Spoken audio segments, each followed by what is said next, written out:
Oxu görək. Başqa. Nə istəyir? Elə 2 dənə mahnı bilirsən? İndi onu da İlhamə xanım kimi oxuyacağam. Mikrofon hacı. Hə, oxu görək.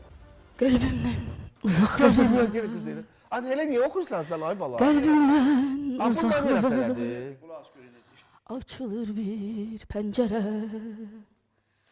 Ayrılıqdan o yana.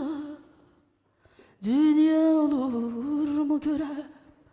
Gözlərimin önündə. Eşqimiz pərən-pərən.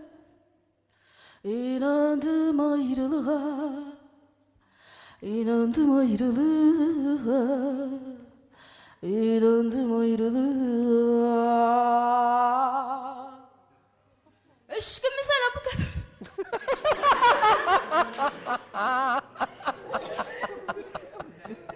Cələ, Allah mənə ölüm ver. Niyə gülürsən? Ay bala, niyə? Sizin yok. Adi yalanlar yox, mən